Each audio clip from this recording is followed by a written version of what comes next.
What if the world almost ended, not with a grand decision made in a war room, but because of a 46-cent computer chip, or because one man on a submarine decided quietly that today was not the day? For 45 years, the United States and the Soviet Union pointed enough nuclear weapons at each other to kill every human being on Earth multiple times over. And somewhere in those 45 years, a handful of ordinary people made small, almost invisible choices that kept everything from unraveling. This is the story of 99 moments when the world held its breath. Get comfortable, turn the lights down. You're not going anywhere tonight. 1. The man nobody remembers. There's a name most people have never heard, and that's honestly one of the stranger facts of the 20th century. His name was Vasili Arkhipov, and on October 27, 1962, he was aboard a Soviet submarine called B-59, somewhere beneath the Caribbean Sea. The sub had lost contact with Moscow. The batteries were running dangerously low, and the commander, Valentin Savitsky, had become convinced that nuclear war had already started above them. He ordered the preparation of a nuclear-armed torpedo. Under Soviet protocol, a launch required agreement from 3 senior officers on board. 2 said yes. Arkhipov said no. That was it. That was the whole thing. One man in a hot and airless submarine said no, and the world kept going. Historians now consider his decision the single most consequential act of individual judgment in the entire nuclear era. You've probably never heard his name until right now. 2. The wrong turn over Siberia. On the very same day, October 27th, 1962, the day history quietly calls Black Saturday, something else was happening several thousand feet above the Arctic. A US U-2 spy plane drifted off course and accidentally flew directly into Soviet airspace over Siberia. Soviet interceptor jets scrambled immediately. Here's the thing about this particular wrong turn. The American F-102 fighters sent to protect the U-2 were armed with nuclear-tipped air-to-air missiles. Not conventional weapons, nuclear ones. A miscalculation in the sky that day could have triggered a detonation before anyone on the ground had the chance to think it through. So, the U-2 pilot eventually found his way back out of Soviet airspace without incident. President Kennedy was not even informed until after it was already over. 2 crises, one afternoon, and the clock kept ticking like nothing had happened at all. 3. The pilot who didn't come home. While the submarine stood down and the spy plane found its way home, not everyone on Black Saturday was quite so fortunate. A second U-2, this one flying a reconnaissance mission over Cuba itself, was shot down by a Soviet surface-to-air missile. The pilot's name was Rudolf Anderson, and he was killed when his aircraft went down. He was the only combat fatality of the entire Cuban Missile Crisis, a conflict that nearly ended civilization and claimed, in the end, a single life. There were immediate calls within the U.S. military to retaliate against Cuba. Kennedy refused. He held the line, absorbed the pressure, and kept the situation from spiraling any further. Historians have credited that decision with preventing an immediate and possibly irreversible escalation. Anderson received the first Air Force Cross ever awarded. The world he helped protect never really got the chance to properly thank him. 4. The war game that felt too real. Fast forward about 20 years from the missile crisis, and you arrive at a NATO military exercise called Able Archer 83. It ran in November of 1983, and on paper it was just a training drill, a simulation of how NATO would respond to a full-scale Soviet invasion of Europe, escalating all the way to nuclear release. Here's the thing, though. The Soviets didn't know that.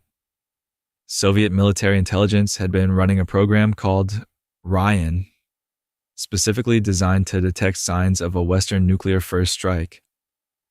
When they observed Able Archer, with its realistic coded communications and unusual command participation, some analysts concluded it might actually be cover for a real attack. Soviet nuclear forces were placed on high alert. In some units, munitions were loaded onto aircraft that had never been loaded before. The world didn't know how close it was until years later, when declassified intelligence documents finally told the story. 5. The officer who trusted his instincts. September 26, 1983 was, by most measures, an unremarkable Tuesday. Stanislav Petrov was the duty officer at a Soviet early warning facility outside Moscow, watching the screens, doing his job. Then the system lit up. One incoming American nuclear missile, then another, then 3 more. 5 total, according to the satellite readout. 5 missiles launched from the United States, apparently headed for Soviet territory. Protocol was clear, reported up the chain of command, which would trigger an automatic retaliatory strike. See, here's the thing about Petrov. He paused. He reasoned that a genuine American first strike would involve hundreds of missiles, not 5. A real attack wouldn't start with 5. He marked it as a system malfunction and did not report it as a genuine launch. He was correct. It was a false alarm caused by a rare sunlight reflection on satellite sensors. He received no commendation. He was quietly reassigned. 6. The training tape that almost started a war. Not every close call arrived with the drama of a submarine or a lone officer at a console. Some came in stranger and more mundane packaging. In 1979, a technician at NORAD, the North American Aerospace Defense Command, accidentally loaded a training simulation tape into the live operational system. The tape depicted a full Soviet nuclear attack. For approximately 6 minutes, the computers told U.S. nuclear forces that the real thing was happening. Crews began moving. Preparations were made. The error was only caught when duty officers noticed that the ground-based radar network wasn't showing anything to confirm the attack. No missiles were actually in the air. The tape had simply been loaded into the wrong machine at the wrong time. It was one of several similar incidents in the late 1970s and early 1980s, and each one added quietly to Soviet suspicions that the West was edging toward a first strike. 7. 46 cents. The 1980 NORAD false alarm is notable for a number of reasons, but perhaps the most quietly absurd is the price tag attached to what caused it. A faulty computer chip, a single, tiny, unremarkable piece of hardware, caused the NORAD system to report 2,200 incoming Soviet intercontinental ballistic missiles. Bomber crews began starting their engines. Launch procedures were initiated. The error was identified within minutes, but for those few minutes, the most advanced early warning system in the world was insisting that the end was imminent. The chip that caused it cost 46 cents. Not $46, not 46,000. 46 cents. There's something almost meditative about that detail. The idea that somewhere in the architecture of global nuclear deterrence, a piece of hardware worth less than a candy bar was briefly the most dangerous object on Earth. They replaced it. The world kept going. 8. The bomb that almost went off in North Carolina on January 23, 1961, just 3 days after John F. Kennedy was inaugurated. A US B-52 bomber broke apart in midair over Goldsboro, North Carolina. It was carrying 2 Mark 39 hydrogen bombs. Each one was 260 times more powerful than the bomb dropped on Hiroshima. When the aircraft broke apart, both bombs fell free. One of them, as it fell, cycled through 5 of its 6 arming stages automatically. A single low-voltage safety switch. One switch was the only thing standing between rural North Carolina and a nuclear detonation. A classified document declassified in 2013 confirmed the assessment plainly. The bomb had been on the verge of exploding. No one on the ground knew any of this had happened until the pieces of the aircraft started raining down around them. The cows in the fields had no idea how close it had been. 9. The hydrogen bombs on the Spanish coast. 5 years after Goldsboro, another B-52 ran into trouble, this time over the Mediterranean coast of Spain. On January 17, 1966, the aircraft collided with its refueling tanker during a routine airborne refueling operation above the small farming village of Palomares. The bomber was carrying 4 hydrogen bombs. 3 of them landed on the Spanish coastline. 2 of those ruptured on impact, scattering plutonium across roughly 1,400 acres of farmland. The 4th bomb landed in the Mediterranean Sea and took 80 days to recover. The U.S. spent 3 months cleaning up the contamination on the ground, ultimately removing about 1,700 tons of radioactive soil and shipping it to a storage facility in South Carolina. The farmers of Palomares had been growing tomatoes. For a brief and a very strange period of history, their tomato fields were also a nuclear accident site. 10. The bomb Denmark wasn't supposed to know about. 2 years after Palomares, the pattern continued.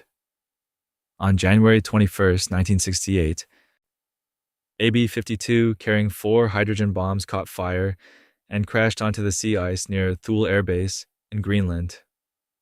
All 4 bombs ruptured on impact. Radioactive material scattered across the ice. The U.S. military launched a recovery operation in temperatures that regularly dropped to -50. Here's the thing about Thule. Greenland was Danish territory, and Denmark had a long-standing policy prohibiting nuclear weapons on its soil. The U.S. had quietly been staging nuclear-armed flights through and around Greenland for years without telling the Danish government. When the crash happened, Denmark was not immediately informed that nuclear weapons had even been present. The Danish public found out anyway. The diplomatic fallout lasted years. The contaminated ice went into the sea as the season changed, and one of the weapons components was never fully recovered. If you're still awake after 10 facts, so that's where the subscribe button is, because the next 89 chapters only get stranger from here. 11. The mountain of weapons nobody wanted. Here's a number worth sitting with for a moment: 70,000. At the height of the Cold War in 1986, the United States and the Soviet Union together possessed approximately 70,000 nuclear warheads. Not missiles, warheads. Individual weapons, each one capable of leveling a city. The entire concept of deterrence rested on the idea that neither side would fire first because both sides knew the response would be total destruction. What's strange is how that logic required both sides to keep building more, even when they already had enough to end human civilization several times over. The combined global stockpile today is roughly 12,500 warheads, still an enormous number, but a fraction of the Cold War peak. Right? The reduction happened largely through a series of arms control treaties negotiated between 1987 and 1993. It turns out that when you sit down and talk, you can agree to unbuild some of what fear built. 12. The biggest boom in human history. On October 30th, 1961, the Soviet Union detonated a device over a remote island in the Arctic. It was called Tsar Bomba, which translates roughly to the Tsar of Bombs, and the name was not an exaggeration. Its yield was 50 megatons, 3,333 times the power of the bomb dropped on Hiroshima. The fireball alone was 8 kilometers in diameter. The mushroom cloud climbed 64 kilometers into the atmosphere, well above the altitude where weather occurs. The shockwave from the blast circled the entire Earth 3 times. The pilot who dropped it was given only a 50-50 chance of surviving the mission. The aircraft needed to fly a significant distance away before detonation, and the math was, in the kindest reading, optimistic. He survived. The island below was completely reshaped. Nothing about that test was subtle, and that, of course, was entirely the point. 13. The island that disappeared. The Soviet bomb had vaporized landscape. But years before Tsar Bomba, the United States had done something that, and in its own way, was equally staggering. On November 1st, 1952, the U.S. detonated Ivy Mike at Eniwetok Atoll in the Marshall Islands. It was the first true thermonuclear weapon ever tested, a hydrogen bomb rather than an atomic one.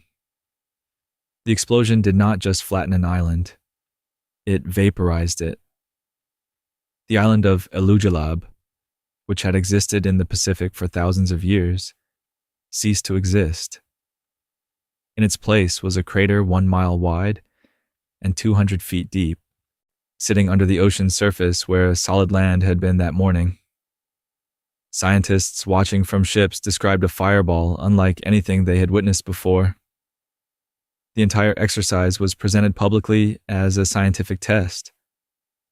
The island it erased had no say in the matter, and the Marshall Islands as a whole were about to have several more decades of being at the center of someone else's experiments. 14. The miscalculation at Bikini Atoll. 2 years after Ivy Mike, American scientists returned to the Marshall Islands for another test. This one was called Castle Bravo, and it was detonated on March 1st, 1954, at Bikini Atoll. The expected yield was 6 megatons. The actual yield was 15.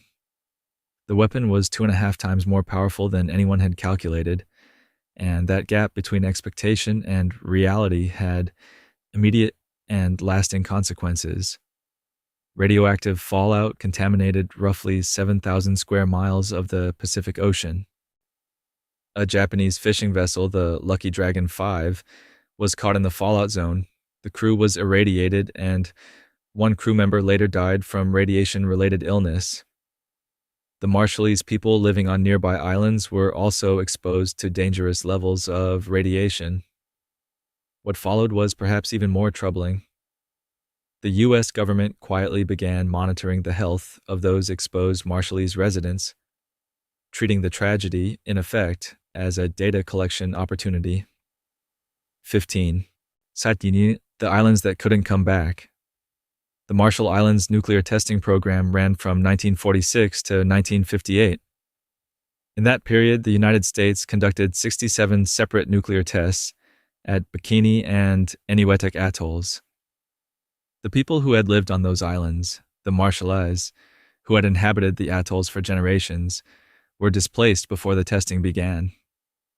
They were told it would be temporary. So here's the thing about temporary.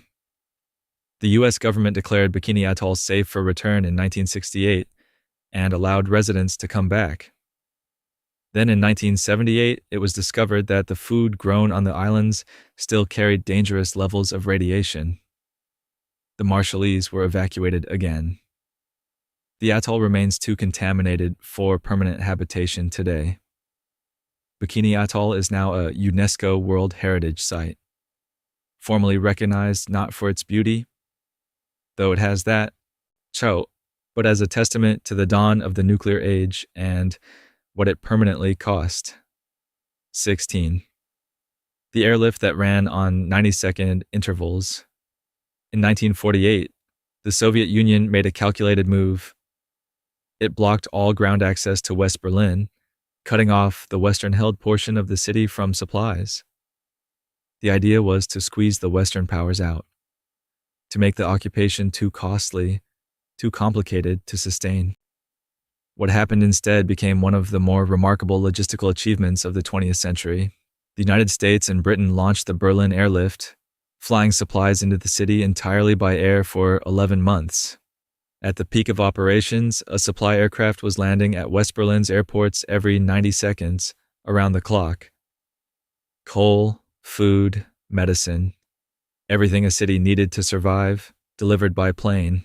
The Soviets eventually lifted the blockade in May of 1949, having failed to achieve their objective. The city had held. Sometimes the most powerful statement you can make is simply choosing not to leave. 17. The war that history half forgot. There's a conflict Americans sometimes call the Forgotten War, and the name is, in its own way, a small injustice. The Korean War began in 1950 and ended after 3 years of intense fighting in 1953 with an armistice, not a peace treaty. Approximately 36,000 Americans were killed. Estimates place Chinese military deaths at around 900,000. Total Korean casualties, military and civilian combined, reached an estimated 3 million people. Here's the thing about that armistice. It's still in effect. No peace treaty has ever been signed between the United States and North Korea. Technically, the war never ended. The Korean peninsula remains divided almost exactly where it was when the shooting stopped over 70 years ago, patrolled by one of the most heavily armed borders on Earth. A ceasefire frozen in place, still holding, still unresolved. 18. The invasion that made everything worse. In April of 1961, the Central Intelligence Agency launched one of the more consequential failed operations of the Cold War. Approximately 1,400 Cuban exiles, trained and equipped by the CIA, towers landed at a site on Cuba's southern coast, known as the Bay of Pigs. The plan was to spark an uprising against Fidel Castro's government. Within days, the landing force had been surrounded and captured. President Kennedy refused to commit American air support, which had been part of the original planning. He accepted public responsibility for the failure. He privately directed significant frustration toward the CIA. The political consequences ran deeper than the military ones. The failed invasion strengthened Castro's standing domestically, deepened Soviet commitment to Cuba's defense, and made the events of the following year, the Cuban Missile Crisis, considerably more likely. It was, in the quiet accounting of history, an operation that cost far more than it was intended to. 19. The spy plane and the summit that never happened. On May 1st, 1960, a US U-2 spy plane was shot down over the Soviet Union during a high-altitude reconnaissance mission. The pilot, Francis Gary Powers, survived and was captured. The Eisenhower administration initially claimed the aircraft was a weather research plane that had accidentally drifted off course. The Soviets then produced Powers, alive, in custody, with the wreckage of his aircraft. Eisenhower was forced to acknowledge the truth.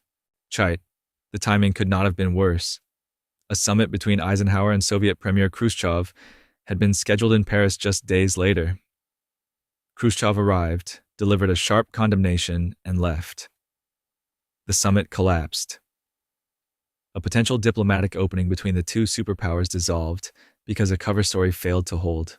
Powers was eventually exchanged for a Soviet spy in 1962, crossing paths on a bridge in Berlin in what remains one of the more cinematic moments of Cold War history. 20. The case that still has questions. Julius and Ethel Rosenberg were executed on June 19, 1953, convicted of conspiracy to commit espionage for passing atomic secrets to the Soviet Union. The evidence against Julius, confirmed later through the Venona Intelligence Project, a classified U.S. effort to decode Soviet communications, showed he had indeed been a Soviet intelligence asset. Here's the thing about Ethel. Her direct involvement has been disputed by historians for decades. The primary witness against her was her own brother, David Greenglass, who later admitted in interviews that he had exaggerated her role to protect his own wife from prosecution. Both Rosenbergs were executed regardless. Their case became one of the defining controversies of the McCarthy era, a collision of genuine espionage, Cold War anxiety, and the complicated question of what constitutes sufficient evidence when fear is the atmosphere everyone is breathing. We're 20 chapters into this now, and if you're still awake, something about the Cold War clearly has its hooks in you. That's fine. That's actually the whole point. Your breathing has probably slowed a little. The room is quieter than it was. Let the facts settle like dust. There are 79 more chapters ahead, and none of them require you to do anything except listen. Close your eyes if you want. The history will still be here. 21. The desk that couldn't save you. There's something almost tender about the image of a child in 1952, sliding out of a school chair and curling beneath a wooden desk, hands clasped behind their neck, waiting for the all-clear signal.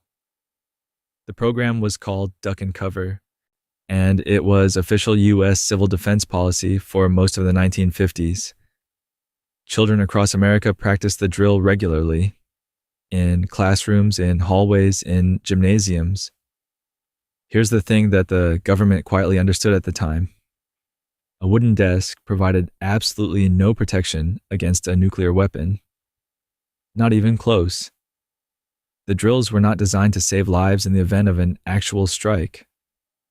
They were designed to project an image of preparedness, to give the public, and especially school children, the feeling that something useful could be done. Keeping people calm and functional in a frightening era was, in its own way, a kind of policy goal. The desks just happened to be the prop. 22. The turtle who taught children to be afraid. Duck and Cover had a mascot because of course it did. His name was Bert, and he was a cartoon turtle. Sorry. And between 1950 and 1955, the Federal Civil Defense Administration distributed animated films featuring Bert to schools across the country. The films showed Bert pulling into his shell the moment he sensed danger. The visual metaphor being that children should do the same, drop and curl and cover their heads. The films were shown in classrooms, and children took the message seriously, the way children do when adults present something with enough authority. Here's the thing. The weapons that already existed in 1950, when the first Bert film was made, were powerful enough that the drill would have been meaningless anywhere near a detonation. Officials knew this. The turtle kept touring the schools anyway. Bert the Turtle is, in retrospect, one of the stranger figures in American civil defense history. Cheerful, determined, and completely inadequate to the problem he was meant to address. 23. The shelters that ran out of time. Alongside the desk drills and the cartoon turtle, the U.S. government was building something more substantial, or at least something that looked more substantial. More than 10,000 public fallout shelters were designated across the country in the late 1950s and early 1960s, typically in the basements of large buildings, stocked with water, crackers, medical supplies, and radiation detectors. So, the yellow and black shelter signs became a fixture of American urban architecture. Here's the thing about those shelters. The supplies inside them were generally calculated to support survival for approximately 2 weeks. 2 weeks was roughly the period during which surface radiation levels following a nuclear detonation would remain immediately lethal. What happened after 2 weeks? Food, water, a functioning society, was a question the civil defense program largely declined to answer in detail. The shelters were real. The plan for what came next was considerably more theoretical. 24. The government's secret hiding spot. While ordinary Americans were being pointed toward basement shelters stocked with crackers, the U.S. government was quietly building something considerably more elaborate for its senior officials. Beneath the Greenbrier Resort in White Sulphur Springs, West Virginia, a luxury hotel in the Appalachian Mountains, construction teams hollowed out a massive underground facility designed to house the entire United States Congress in the event of a nuclear war. The project, codenamed Operation Greek Island, remained classified for decades. The facility had its own power supply, decontamination chambers, a broadcast studio, a medical clinic, and enough supplies to support hundreds of people for an extended period. It was maintained in a state of readiness from the late 1950s until 1992, when a journalist broke the story and the government quietly decommissioned it. The Greenbrier today offers tours of the bunker. The crackers in the public shelters are long gone. 25. The senator with the changing list. In February of 1950, Senator Joseph McCarthy stood up in Wheeling, West Virginia, and announced that he had in his possession a list of known communists currently working inside the U.S. State Department. The number on that list changed depending on when McCarthy was asked about it. It was 205 at one point, then 57, then 81, shifting with the audience and the occasion. Here's the thing about the list. It never held up to scrutiny, but the accusation didn't need to be proven to do damage. Over the next 4 years, McCarthy's investigations and the broader culture of suspicion he helped destroyed the careers and reputations of journalists, academics, government employees, and entertainers, often on the basis of rumor, association, or simply having attended the wrong meeting a decade earlier. The era bears his name. The Senate finally censured him in December of 1954, after televised hearings exposed his methods to a national audience. 26. The hearing that changed the room. McCarthy's downfall came not in a courtroom or a vote, but in a televised moment that shifted the atmosphere of an entire country. The Army McCarthy hearings of 1954 were broadcast live on television. Americans sat in living rooms and watched McCarthy's methods play out in real time, unfiltered. The turning point came when McCarthy attacked a young lawyer who had no connection to the matter being investigated. The Army's chief counsel, Joseph Welch, turned to McCarthy and said quietly that he had finally shown the country what kind of man he was. The room went silent. The audience watching at home felt it. Public opinion, which had sustained McCarthy's influence for 4 years, shifted. He was censured by the Senate in December of 1954. He died in May of 1957. The word McCarthyism passed into the language as a term for accusation without evidence, and it has stayed there ever since. 27. The spy who came in from the wreckage.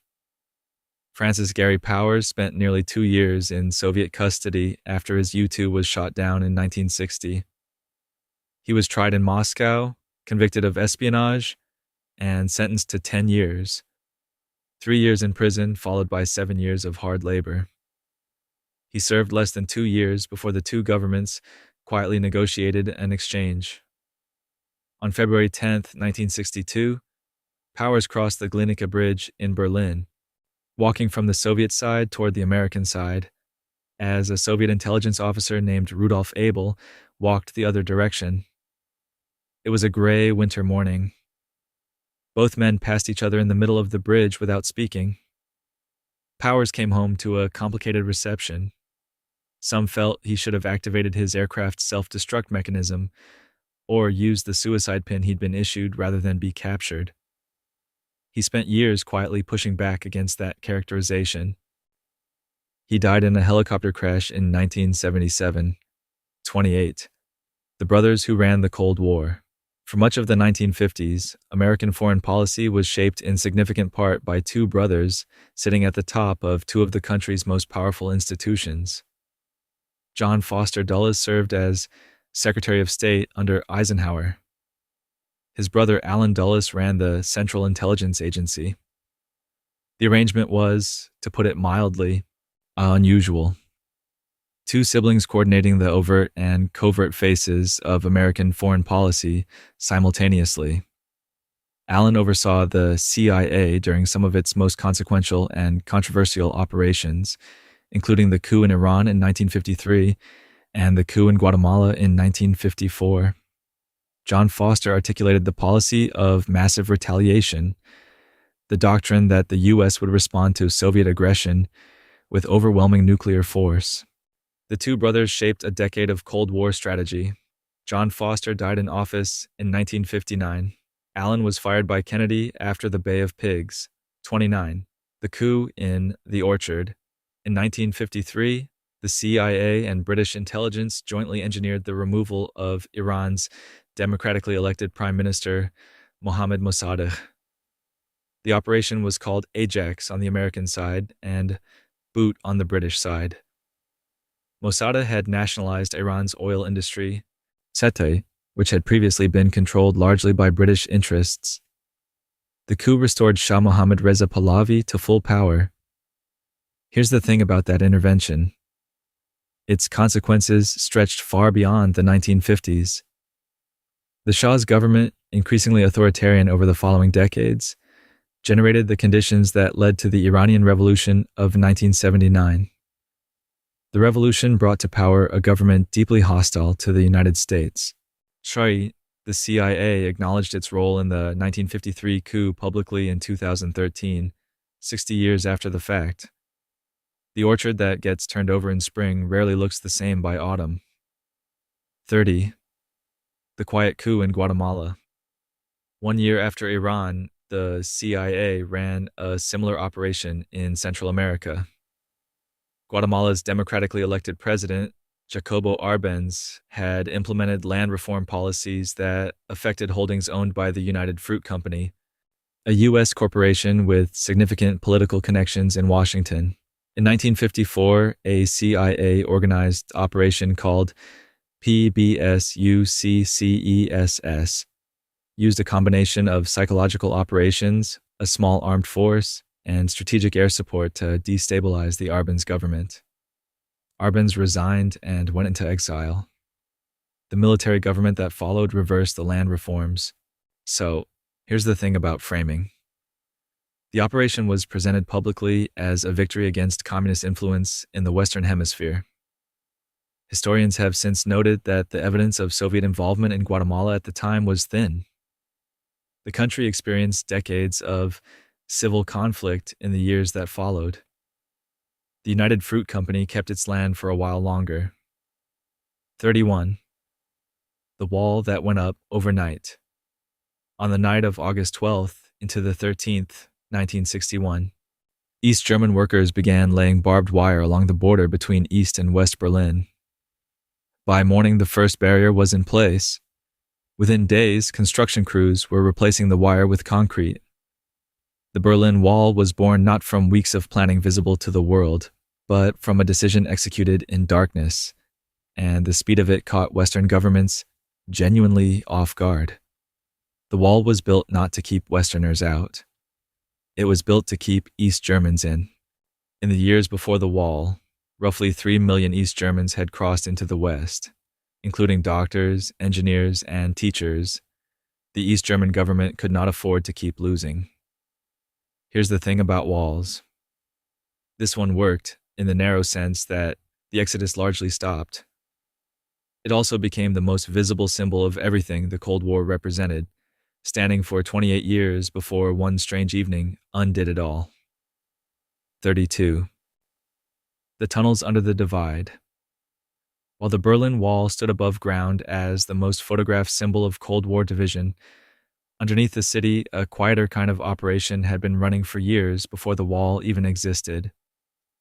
In the early 1950s, British and American intelligence agencies dug a tunnel beneath the Soviet sector of Berlin, tapping into underground telephone cables used by Soviet military headquarters.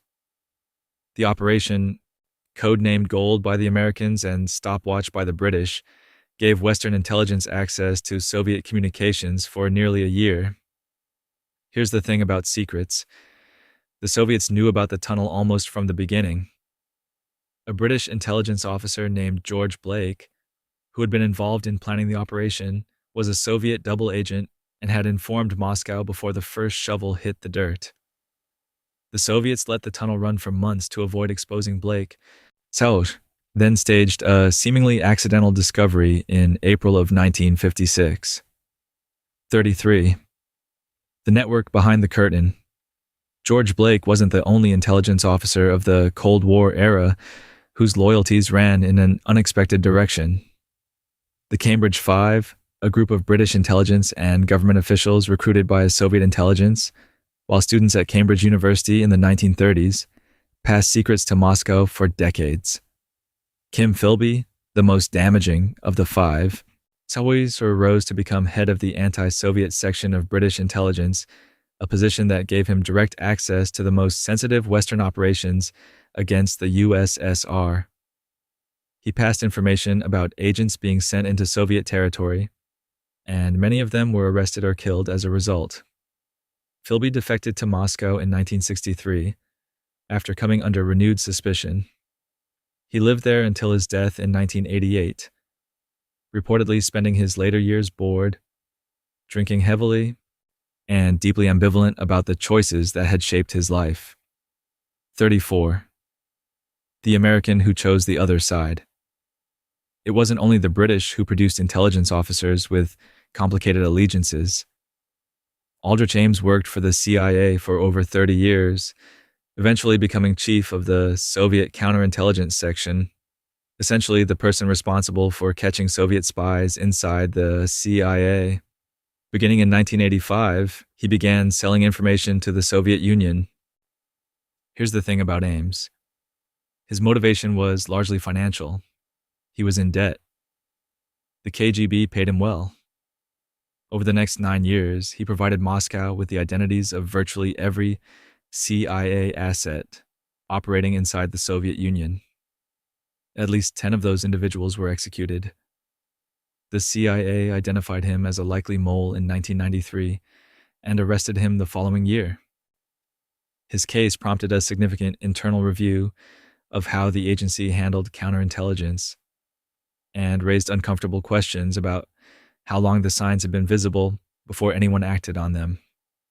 35. The satellite that changed everything. On October 4th, 1957, the Soviet Union launched a small metal sphere about the size of a beach ball into orbit around the Earth. It was called Sputnik, which translates simply as satellite or fellow traveler, and it beeped. That was essentially all it did. Transmit a radio signal that amateur operators around the world could pick up on shortwave receivers. Here's the thing about that beep. It was one of the most psychologically disruptive sounds in 20th century American life. If the Soviets could put a satellite in orbit, they could presumably put a warhead there too, or at minimum, their rockets were capable of reaching the United States. The American public, and more importantly, the American government, experienced a sharp and immediate crisis of confidence. Sputnik directly accelerated U.S. investment in science education, the defense budget, and what would eventually become NASA. A beeping metal ball rewrote American domestic and foreign policy in one night. 36. The dog who went first. 1 month after Sputnik, the Soviet Union launched a second satellite, and this one carried a passenger. Laika was a stray dog found on the streets of Moscow, selected for the mission because stray dogs were assumed to be hardy and adaptable. She was launched aboard Sputnik 2 on November 3, 1957. The Soviet government initially claimed she survived for several days before the oxygen ran out peacefully. The truth, declassified decades later, was considerably more sobering. Laika died within hours of launch from overheating caused by a thermal control malfunction. She never came home. The mission had never been designed for a return. Here's the thing that stayed with people when the truth came out. She had been a good dog. She had no say in any of it. She became, in the peculiar accounting of the space race, both a symbol of Soviet ambition and a quiet, sad reminder that the Cold War asked a great deal of everyone involved, including those who couldn't be consulted. 37. The race to the moon that started in a panic. The space race is often told as a story of scientific triumph, which it genuinely was, but it began at its roots in fear. The American space program accelerated dramatically after Sputnik, driven less by curiosity than by strategic anxiety. NASA was established in 1958, created by an act of Congress signed by Eisenhower, largely as a response to Soviet advances in rocketry. So, the engineers and scientists who built it were extraordinary, but the urgency that funded them came from a very cold and specific calculation. The country that controlled space might control the strategic high ground of the next war. Kennedy's 1961 commitment to reaching the moon by the end of the decade was framed in soaring language about human exploration. It was also a direct response to Soviet achievements and a bid to demonstrate the superiority of American technology at a moment when that superiority was being publicly questioned. The moon landing was science. It was also politics. Both things can be true. 38. The hotline that wasn't a phone. After the Cuban Missile Crisis, both sides agreed on something they could cooperate on: the need for faster communication between Washington and Moscow in a moment of genuine crisis. So, the result was the Moscow-Washington hotline established in 1963. Here's the thing about the hotline. It was not a red telephone. That image, a red phone on a desk, picked up in moments of cinematic emergency, is almost entirely fictional. The actual hotline, when established, was a teletype system. Messages were typed, transmitted, and received as printed text, not spoken over a phone. The system was tested every hour with routine messages. On the American side, test messages included excerpts from literary works. On the Soviet side, they used technical manuals. The hotline was upgraded over the years, eventually moving to satellite links and then to secure email. The red phone lives on in movies. The reality was considerably more bureaucratic, which is somehow both reassuring and slightly deflating. 39. The Voice of America and the Radio in the Barn. Throughout the Cold War, the United States ran a radio broadcasting service called Voice of America, transmitting news and cultural programming in dozens of languages directly into countries behind the Iron Curtain. It was explicitly framed as a tool of public diplomacy, a way of reaching ordinary people in communist countries with information their own governments weren't providing. Here's the thing about those broadcasts. People listened. In countries where Western news was restricted, shortwave radios were used to pick up signals in attics, barns, and cars parked away from apartment buildings. The broadcast covered news, jazz, and American culture. The Soviet and Eastern European governments regularly jammed the signals. People found ways around the jamming. Radio Free Europe ran a parallel service, more pointed in its content. Between them, these broadcasts helped sustain a sense of connection to the outside world for millions of people living in conditions where that connection was otherwise severed. So, sometimes a voice in the static is enough. 40. The spy who came in from the cold and wrote about it. Not all of the Cold War's most revealing documents were classified. John le Carré, the pen name of David Cornwell, a former British intelligence officer, published his novel The Spy Who Came In From the Cold in 1963. It depicted Cold War espionage not as a glamorous contest of wits, but as something morally corrosive, bureaucratic, and frequently cruel to the people caught inside it. Le Carré had worked for British intelligence and drew on that experience. Here's the thing about fiction that knows what it's describing. It sometimes tells the truth more clearly than official accounts do. The novel was a sensation. Graham Greene called it the best spy story he had ever read.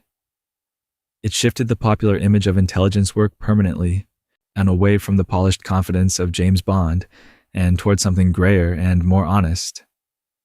Le Carré went on to write 30 novels.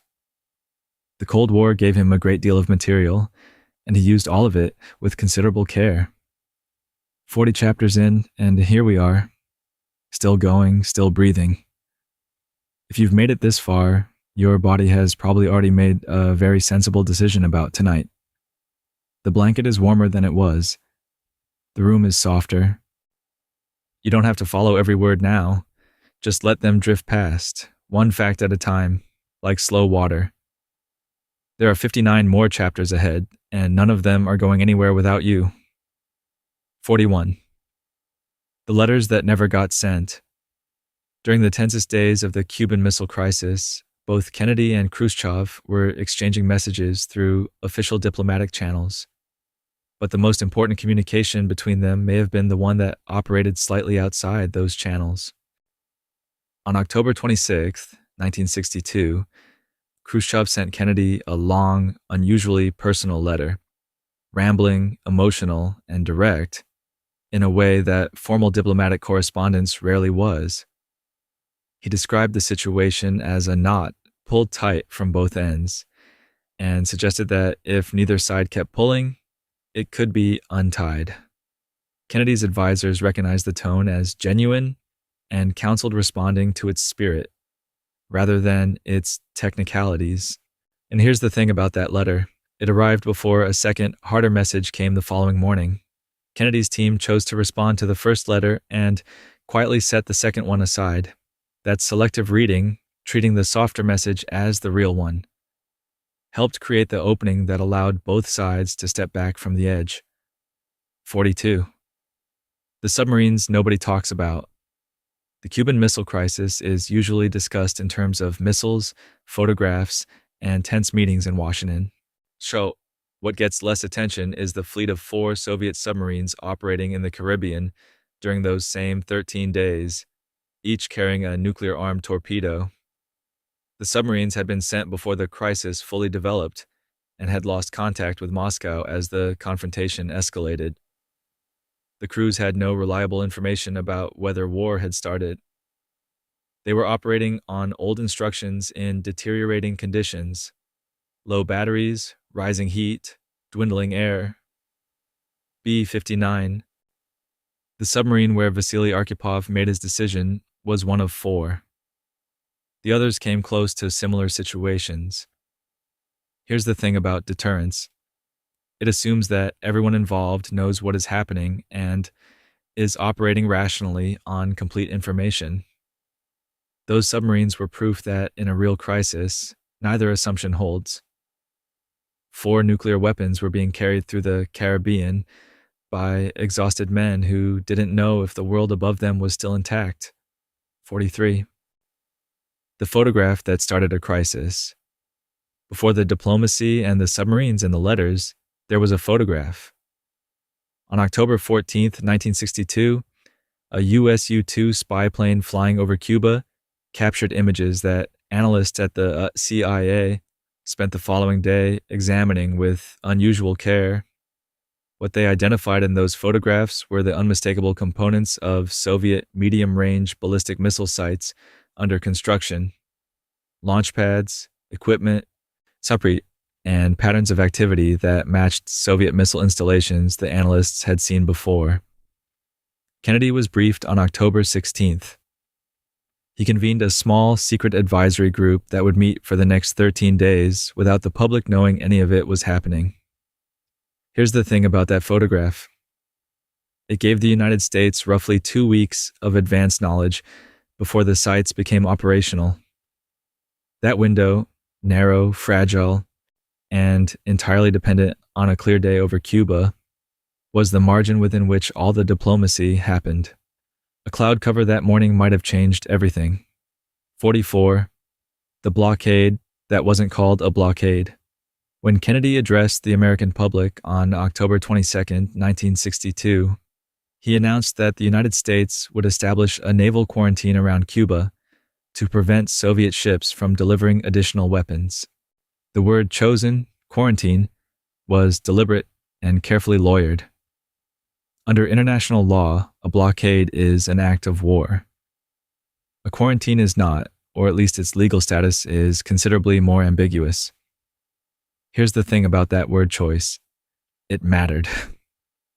By calling it a quarantine, the Kennedy administration maintained a degree of legal and diplomatic maneuvering room that the word blockade would have foreclosed.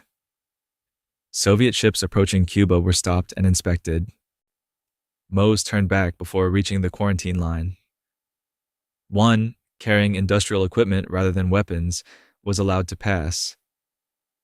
The careful management of language was doing as much work as the naval vessels. Sometimes in a crisis, the most important decisions are about what you call things. 45. The general who wanted to go further. Not everyone in Washington during the Cuban Missile Crisis shared Kennedy's inclination toward restraint. General Curtis LeMay, the Air Force Chief of Staff, was among the most forceful advocates for a direct military strike on the Cuban missile sites. He argued that the quarantine was weak and that the situation required overwhelming force. Here's the thing about LeMay.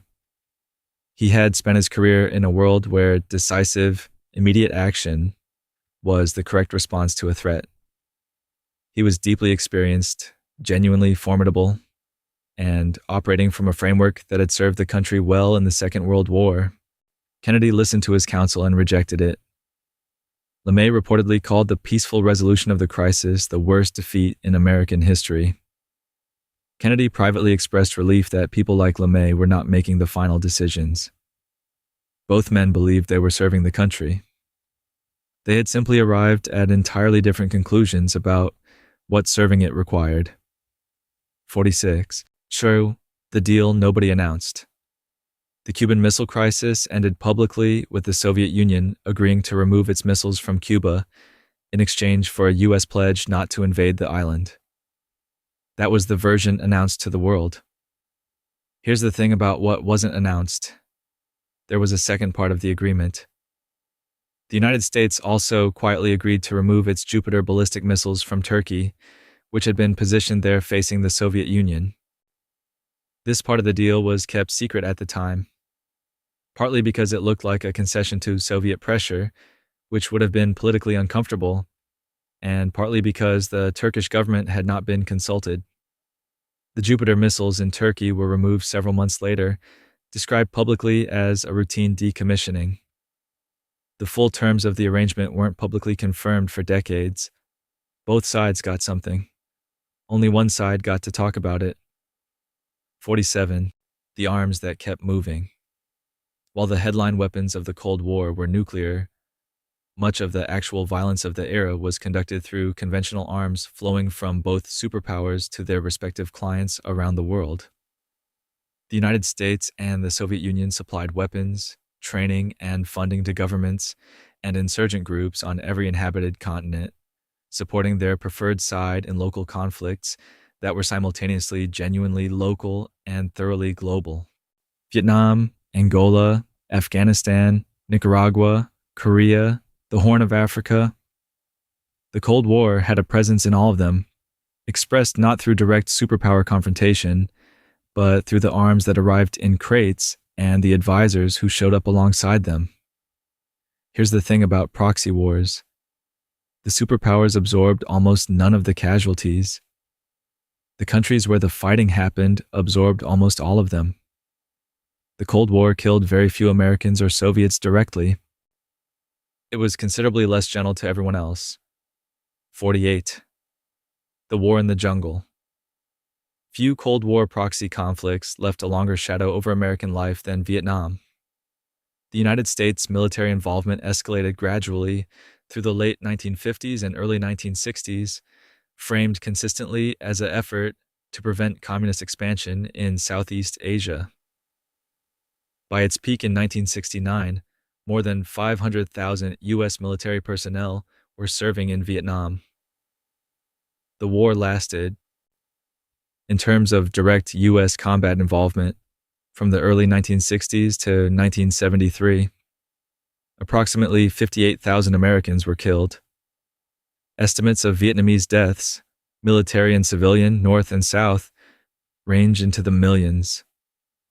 Here's the thing about the domino theory, the strategic logic that animated much of the intervention.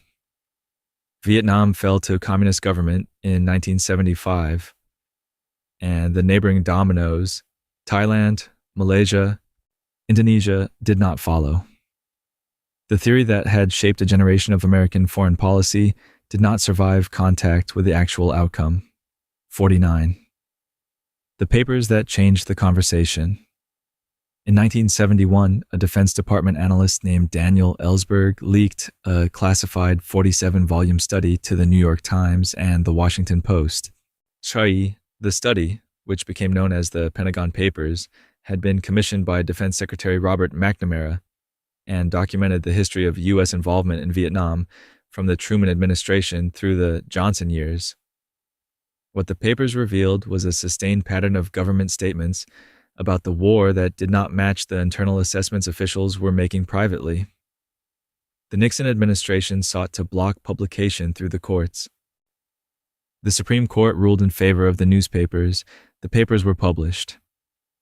Here's the thing about what they did to public trust. The gap they exposed between official statements and internal reality was not new, but seeing it documented so thoroughly, in the government's own words, shifted something in the American public's relationship with its institutions that has not fully shifted back. 50. Sure, the offices that got broken into the Pentagon Papers leak alarmed the Nixon administration, not just because of what was published, but because of what it suggested could be published next. Nixon authorized the creation of a covert unit tasked with stopping leaks, informally called the Plumbers. In September of 1971, members of this unit broke into the office of Daniel Ellsberg's psychiatrist in Los Angeles, looking for damaging personal information that could be used to discredit him. They found nothing useful. Here's the thing about that break-in. It was a rehearsal in some ways for what came next. Several of the same individuals involved in the psychiatrist's office break-in were later involved in the Watergate break-in of June 1972. Childs, the thread connecting the Cold War's culture of covert operations, the assumption that important enough goals justified extralegal methods, ran from the CIA's overseas work directly into domestic American politics, with consequences that ended a presidency. If this kind of slow, strange history is exactly what your nights have been missing, the subscribe button is sitting right there. And hitting the notification bell means the next documentary finds you automatically, already horizontal, already ready. We've got 50 more chapters to go tonight, so settle back in. The Cold War isn't done with you yet. 51. The defector who knew too much. Throughout the Cold War, intelligence services on both sides invested enormous resources in recruiting defectors. Individuals from the other side who were willing to cross over and bring their knowledge with them. One of the most consequential Soviet defectors was Oleg Gordievsky, a KGB officer who began cooperating with British intelligence in 1974 and continued for 11 years, rising to become the KGB's station chief in London, while secretly passing information to MI6 the entire time. Here's the thing about Gordievsky's position. He was one of the people who helped convince British and American officials how seriously the Soviets had taken the Able Archer exercise of 1983, that the USSR had genuinely believed it might be cover for a real attack. His reporting changed how Western intelligence assessed Soviet intentions. He was eventually recalled to Moscow under suspicion, and British intelligence exfiltrated him in a dramatic operation in 1985. He settled in Britain and lived quietly for decades. 52. The missile that wasn't there. In the late 1950s, American politicians and defense analysts began warning urgently about a missile gap. The alarming possibility that the Soviet Union had produced far more intercontinental ballistic missiles than the United States. The gap became a major issue in the 1960 presidential campaign, with Kennedy using it to argue that the Eisenhower administration had allowed the U.S. to fall dangerously behind. Here's the thing about the missile gap. It didn't exist. U-2 reconnaissance flights and later satellite imagery showed that the Soviet ICBM program was considerably less advanced than the alarming estimates had suggested. The Soviets had far fewer operational missiles than the gap narrative implied. Eisenhower knew this from the classified intelligence, but couldn't say so publicly without revealing the existence of the surveillance program. Kennedy, once briefed as president-elect, also learned the truth. The gap that had shaped an election and driven billions in defense spending had been, in measurable terms, a ghost. 53. The bomb shelter in the backyard. The public fallout shelter program had a private counterpart. The backyard bomb shelter, Detroit, which became a minor cultural phenomenon in the late 1950s and early 1960s. Magazines published architectural plans. Companies sold prefabricated steel shelters that could be buried in a residential yard, stocked with food and water and sealed against fallout. Some families built them. Many more discussed building them. Here's the thing: that the shelter boom quietly surfaced. Once people started seriously imagining their neighbors doing the same thing, the conversation got complicated. If supplies were limited and a nuclear attack came, would you let your neighbors in? What happened if you didn't? Civil defense planners found these questions genuinely difficult to answer publicly without acknowledging either that the shelters were inadequate or that survival planning taken seriously led to uncomfortable places. The backyard shelter is, in some ways, a small and very human version of every arms race, a response to fear that generates new problems at the same rate it addresses old ones. 54. The test ban that took years to sign. By the late 1950s, concern about radioactive fallout from nuclear testing had grown substantially among scientists, physicians, and the general public. Atmospheric nuclear tests were depositing radioactive material across wide areas, and studies were beginning to document measurable increases in radiation levels in food, soil, and human tissue. Negotiations between the US, the Soviet Union, and Britain over a nuclear test ban began in earnest in 1958. Here's the thing about those negotiations: they took 5 years. The primary sticking point was verification, specifically whether underground tests could be distinguished from earthquakes and whether any agreement could be enforced without on-site inspections that the Soviets were unwilling to permit. The Limited Test Ban Treaty, signed in August of 1963, banned atmospheric, underwater, and space tests, but not underground ones. It was a meaningful agreement. It was also a partial one. Both things were true, and the negotiators knew it. 55.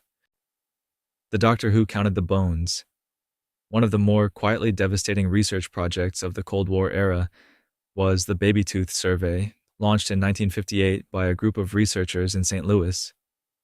The project collected baby teeth from children across the United States and measured their strontium-90 content, a radioactive isotope produced by nuclear explosions that the body absorbs in place of calcium and deposits in bone. The researchers wanted to know whether atmospheric nuclear testing was leaving measurable traces in the bodies of children who had never been anywhere near a test site. It was. Children born in the late 1950s showed significantly higher strontium-90 levels than children born earlier. Here's the thing about that finding. It was one of the pieces of scientific evidence that made the test ban negotiation impossible to indefinitely postpone. The Cold War had been writing its signature in the teeth of children, and eventually enough people noticed that the conversation had to change. 56. The physicist who said no, not. Every scientist involved in the early nuclear program remained comfortable with what it had produced. J. Robert Oppenheimer, who had directed the Manhattan Project and watched the first atomic bomb test at Trinity Site in New Mexico in July of 1945, later opposed the development of the hydrogen bomb on both technical and moral grounds. He was the most prominent voice in that opposition. Here's the thing about how that went. In 1954, during the McCarthy era, Oppenheimer's security clearance was revoked following hearings that examined his past associations and his opposition to the hydrogen bomb program. He was effectively removed from any influence over the policies he had spent years shaping. He spent his later years at Princeton, writing and lecturing. President Kennedy intended to award him the Enrico Fermi Award as a gesture of rehabilitation. Kennedy was assassinated before the ceremony. Lyndon Johnson presented the award in December of 1963, 1 month after the assassination. Oppenheimer accepted it quietly. 57. The missiles in the backyard of Europe. While much Cold War attention focused on the confrontation between the two superpowers directly, the continent of Europe was living inside that confrontation in a very immediate sense. By the early 1980s, NATO and Warsaw Pact forces faced each other across the inner German border in the largest concentration of military force in European history. Thousands of tanks, hundreds of aircraft, and multiple categories of nuclear weapons were positioned within striking distance of each other. Here's the thing about living in West Germany in that period. The country that would have been the primary battlefield in a European war was also one of the most economically successful societies on Earth, going about ordinary life in the shadow of an arsenal that, if used, would have left very little of it intact. The West Germans developed a term for it, angst, that passed into other languages as a description of a particular kind of low-grade structural dread. They had earned the word 58, the peace movement that crossed borders. By the early 1980s, the deployment of new American nuclear missiles in Western Europe, Pershing IIs and cruise missiles, had generated one of the largest peace movements in post-war European history. Hundreds of thousands of people marched in London, Bonn, Amsterdam, and Rome. The movement was driven by a straightforward and not entirely unreasonable concern. The new missiles, with their shorter flight times, were seen as lowering the threshold for nuclear use in a European conflict. Here's the thing about the peace movement's relationship with Cold War politics. The Soviet Union actively supported some anti-nuclear campaigns in the West through various channels, seeing them as useful pressure on NATO governments. This was documented later in declassified files. That doesn't mean the people marching had bad intentions. Most were simply people who did not want a nuclear war fought on their streets. The movement was genuine, and the manipulation was real, and both existed at the same time. 59. The man who watched the wall go up. When the Berlin Wall went up in the early hours of August 13th, 1961, Konrad Adenauer, West Germany's first post-war chancellor, did not rush to Berlin. He was in the middle of an election campaign and arrived in the city several days later. His hesitation was noted and criticized at the time. But here's the thing about what Adenauer understood that his critics perhaps didn't fully articulate. There was essentially nothing the West could do about the wall without triggering a direct military confrontation with the Soviet Union. The wall was ugly, and it was wrong, but it was built on Soviet-controlled territory, and the Western powers had no legal or practical mechanism to stop it. Kennedy, privately, had a complicated reaction. He reportedly said that a wall was a hell of a lot better than a war. The West learned to live with the wall for 28 years because the alternative to living with it was something no one was prepared to choose. 60. The ordinary people at the border. The Berlin Wall ran for approximately 155 kilometers and was eventually reinforced with guard towers, tripwires, floodlights, and a cleared strip of land on the eastern side designed to make any crossing attempt immediately visible. Between its construction in 1961 and its fall in 1989, an estimated 5,000 people successfully crossed from east to west by various means. Through tunnels, over the wall itself, in hidden compartments in vehicles, and by other methods that required extraordinary courage and creativity. Here's the thing about the number on the other side of that statistic. At least 140 people were killed attempting to cross. The first was a young man named Günter Litvin, shot on August 24, 1961, less than 2 weeks after construction began. The last was Chris Geffroy, shot on February 5, 1989, 9 months before the wall came down. The wall was concrete and wire. The people were just people trying to get to the other side. 60 chapters in, and the night has gotten quieter around you. The Cold War is a long story, and you've been carrying it gently through the dark. If your eyes are still open, they probably don't need to be. The next 20 chapters will find you wherever you've drifted. Let the words come and go like distant radio signals.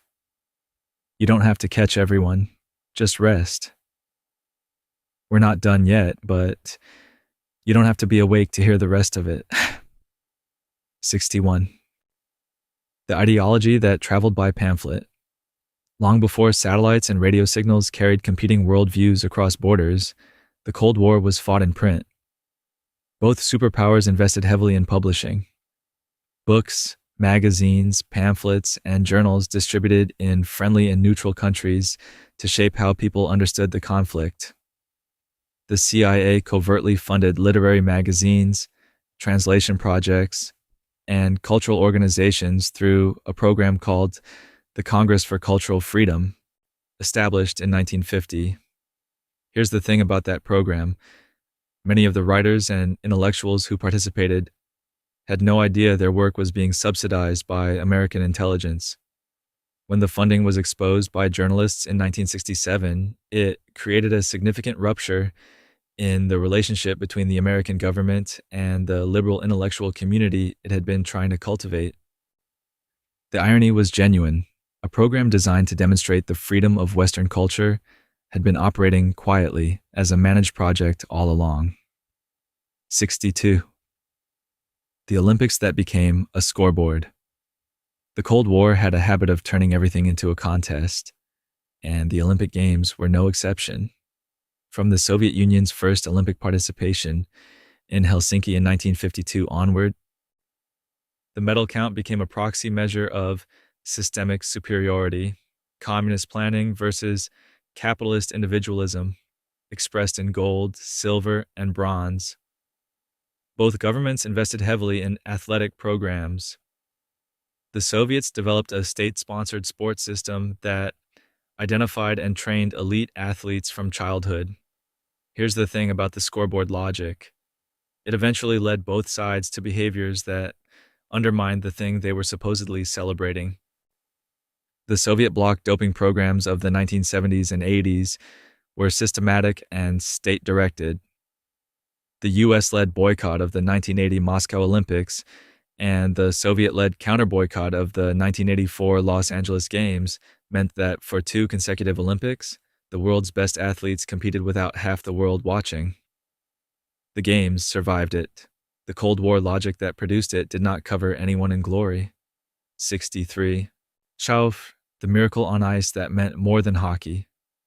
On February 22, 1980, the United States Olympic hockey team, made up of amateur and college players with an average age of 21, defeated the Soviet Union 4-3 at the Winter Olympics in Lake Placid, New York.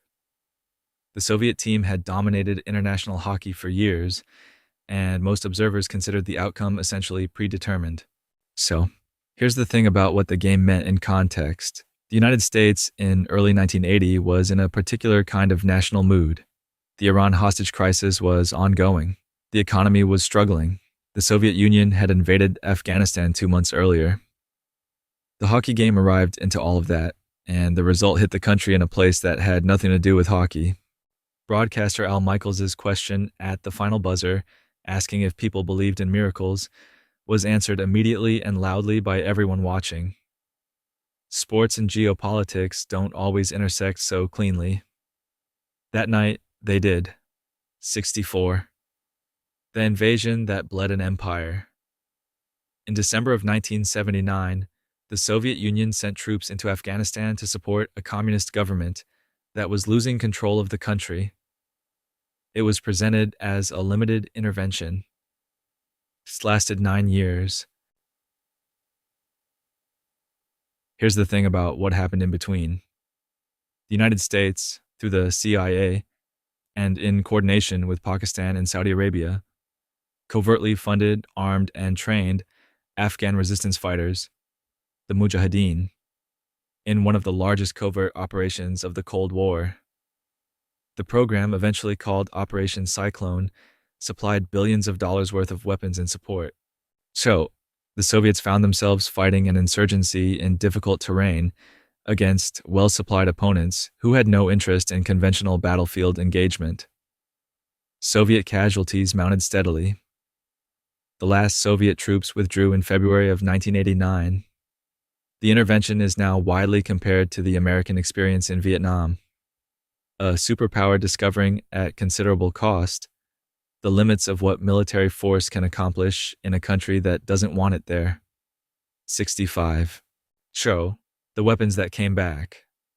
Around the covert American support for Afghan fighters during the Soviet invasion, included the supply of Stinger shoulder-fired anti-aircraft missiles, which proved highly effective against Soviet helicopters and low-flying aircraft. The missiles changed the tactical equation of the conflict significantly. Here's the thing about weapons supplied in a covert program during a complex regional conflict. They don't always stay where you put them. After the Soviet withdrawal, Afghanistan descended into civil war, and the weapons that had been distributed through various channels were no longer under any centralized control. American officials spent years afterward trying to buy back Stinger missiles from various actors across the region, with incomplete success. The program that helped end Soviet involvement in Afghanistan also scattered advanced weaponry across a volatile region in ways that created security concerns for decades afterward. It was effective. It was also a lesson in the difficulty of precision when you're working through proxies in someone else's civil war. 66. The Pope who came from behind the curtain. In October of 1978, the Catholic Church elected its first non-Italian pope in 455 years. Karol Wojtyła, a cardinal from Kraków, Poland, became Pope John Paul II. His election had implications that extended well beyond the Church. Here's the thing about a Polish pope in 1978. Poland was a communist state, and Catholicism was one of the primary institutional forces through which Polish identity had survived and resisted Soviet influence for decades. When John Paul II returned to Poland for a pilgrimage in June of 1979, approximately 10 million people, roughly a quarter of the country's population, came out to see him across 9 days. The communist government watched, unable to stop it, as a man in white vestments drew crowds that no political figure in the country could have assembled.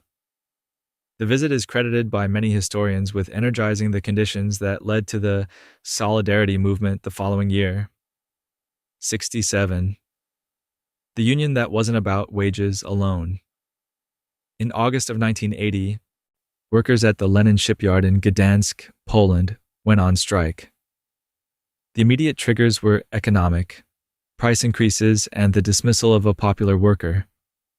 But the movement that emerged, called Solidarity and led by an electrician named Lech Wałęsa, quickly became something larger than a labor dispute. Here's the thing about Solidarity. At its peak, it had approximately 10 million members, nearly a third of Poland's entire population. It was the largest independent trade union in the history of the Soviet bloc, and it existed in a system that was not designed to accommodate independent anything. The Polish government, under pressure from Moscow, declared martial law in December of 1981 and interned Solidarity's leadership, but the organization survived underground. Wałęsa won the Nobel Peace Prize in 1983. By 1989, Solidarity was negotiating at a roundtable with the government about Poland's political future. The shipyard workers had started something that martial law couldn't finish. 68. The speech that named an evil.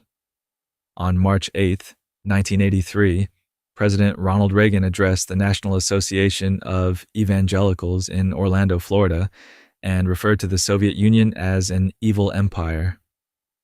The phrase landed like a dropped tray in a quiet room. Diplomatic language is usually careful and calibrated, designed to leave doors open and avoid unnecessary provocation. Here's the thing about Reagan's phrase. It was neither accidental nor casual. It reflected a genuine belief, and it signaled a rhetorical shift in how the United States chose to frame the conflict. Soviet officials reacted with sharp condemnation. Some Western European allies winced. American conservatives embraced it. Mikhail Gorbachev, who would meet Reagan at the summit table just a few years later said the phrase had made negotiations more difficult in the short term. He also said in later interviews that Reagan was not entirely wrong about what the system had been. History has a way of producing complicated verdicts on straightforward sentences. 69. The strategic defense that divided everyone. 3 weeks after the Evil Empire speech, Reagan gave another address that generated an entirely different kind of reaction. On March 23, 1983, he proposed a research program aimed at developing a space-based missile defense system capable of intercepting Soviet nuclear missiles before they reached American soil. The program was formally called the Strategic Defense Initiative. It was immediately nicknamed Star Wars by critics, a label Reagan's team resented and critics deployed constantly. Here's the thing about the proposal. It divided the scientific community sharply. Many physicists argued publicly that the technology required did not exist and might not be achievable. Others thought it worth pursuing.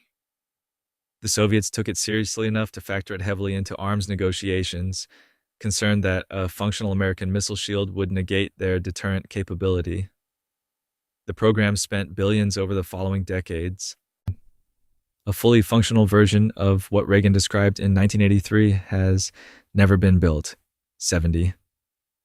The summit in Iceland that almost went too far.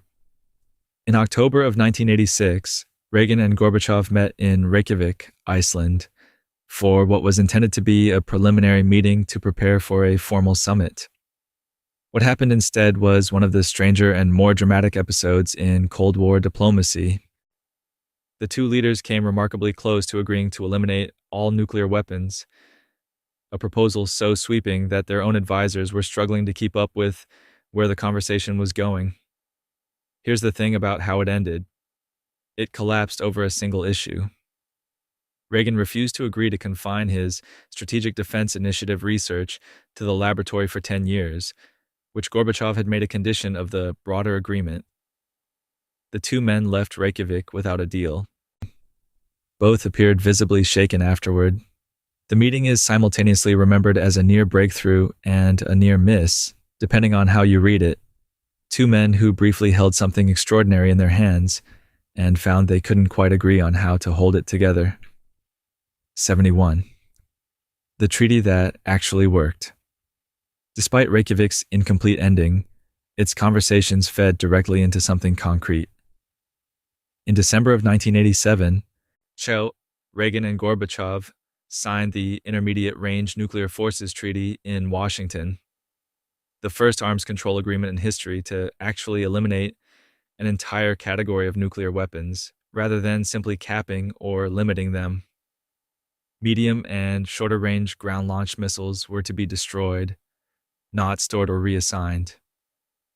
Verification mechanisms included on-site inspections, which the Soviets had long resisted. Here's the thing about what the INF Treaty represented. It was the first time in the nuclear era that two adversaries agreed not just to stop building something, but to unbuild what they had already made. Hundreds of missiles on both sides were physically destroyed in the years that followed, with inspectors from each country watching the other's weapons being eliminated. It was, by the standards of everything that had come before it, an almost startling act of mutual trust. The Cold War wasn't over, but something had genuinely changed. 72. The economy that couldn't keep up. The Cold War was also, at its foundation, an economic competition, and by the 1980s, the strains on the Soviet system were becoming increasingly difficult to manage.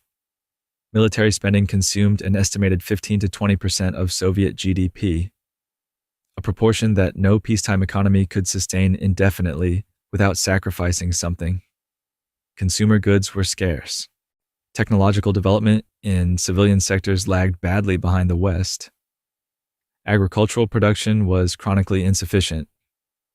Here's the thing about an economy organized primarily around ideological priorities and military output. It produces a great deal of the thing it's organized to produce, and chronic shortages of almost everything else. Gorbachev came to power in 1985, understanding that the system needed fundamental change. His reforms, glasnost, meaning openness, and perestroika, meaning restructuring, were intended to modernize the Soviet Union, not dismantle it. He did not predict what would actually happen when he opened the valves. 73. The man who tried to fix the machine. Mikhail Gorbachev became General Secretary of the Soviet Communist Party in March of 1985, at 54 years old, younger and considerably more energetic than his immediate predecessors, two of whom had died in office within 13 months of each other. He had grown up in the Soviet system, believed in its core ideals, and spent his early career navigating it successfully. Here's the thing about what he found when he reached the top.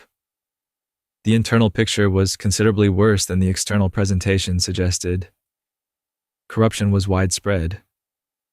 The economy was stagnant. The war in Afghanistan was consuming resources and lives without a visible end. Gorbachev concluded that only genuine reform could save the system he had spent his life inside. He was right that the system needed saving. He was wrong that the specific reforms he chose would save it. What he started moved faster and further than he intended, and the machine he was trying to fix did not survive the repair. 74, the reactor that changed the argument. On April 26, 1986, reactor number 4 at the Chernobyl nuclear power plant in Soviet Ukraine exploded during a safety test that went badly wrong. The explosion and subsequent fire released radioactive material across a vast area of Europe. The immediate death toll was relatively small, but the long-term health consequences affected hundreds of thousands of people across the region. Here's the thing about Chernobyl in the context of Soviet politics. The disaster arrived at a critical moment in Gorbachev's reform program. The initial Soviet response was to suppress information. Local officials delayed the evacuation of nearby Pripyat for over 30 hours.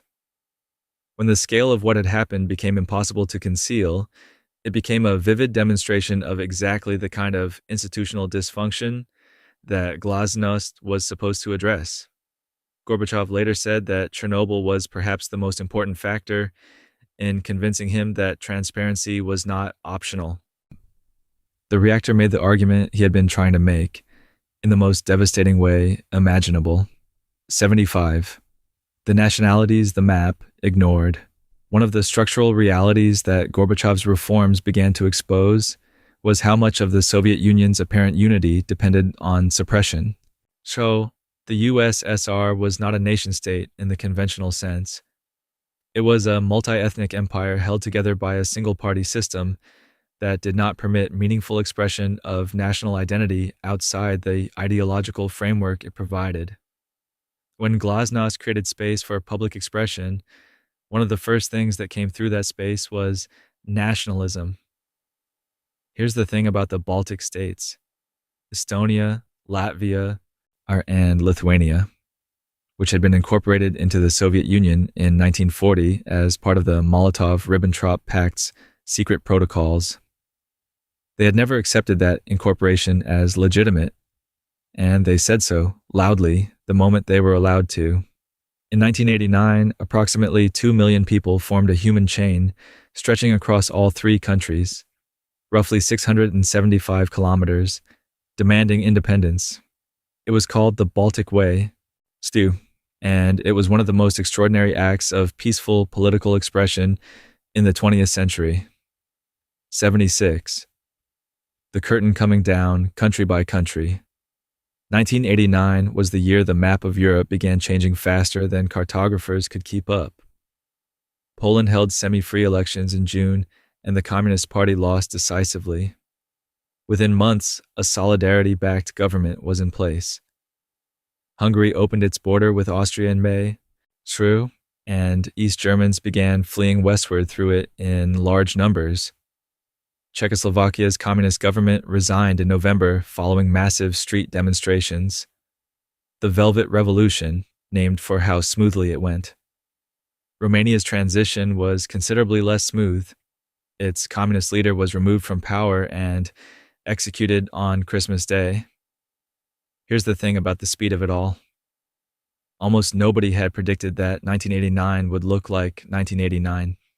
Intelligence agencies, academic experts, and government analysts across the West had largely failed to anticipate the scale and pace of what was coming.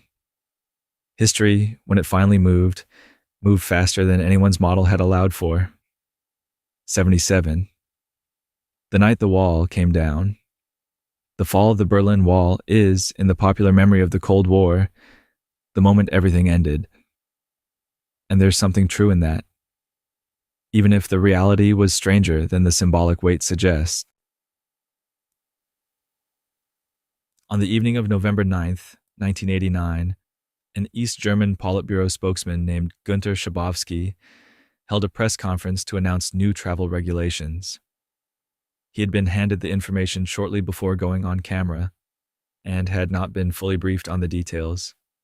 When a journalist asked when the new rules would take effect, Schabowski shuffled his papers and said, after a pause, immediately, without delay. He did not know that the policy was intended to go into effect the following morning, after proper processing procedures had been arranged. Within hours, crowds had gathered at the wall's checkpoints. Guards received no orders to stop them. The gates opened, people climbed onto the wall and began breaking pieces off with hammers. 28 years of concrete came down because of a press conference miscommunication. 78. The intelligence service that watched itself dissolve.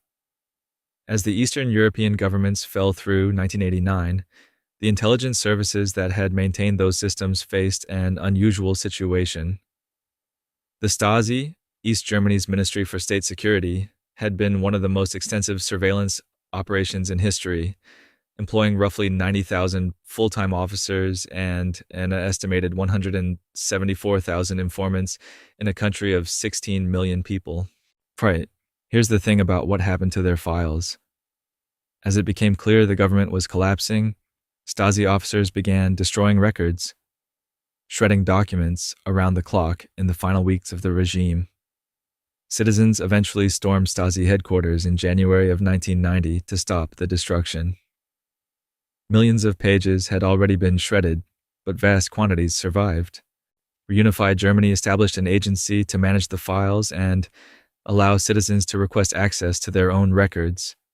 Many people discovered for the first time that neighbors, colleagues, and in some cases family members had been reporting on them for years.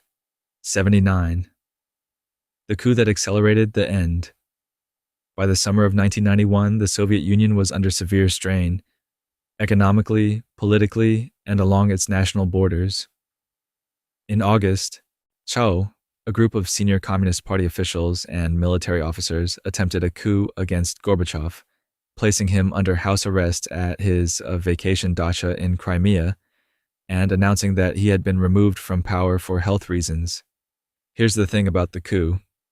It failed within 3 days, partly because Boris Yeltsin, the president of the Russian Republic, climbed on top of a tank outside the Russian parliament building and publicly called for resistance.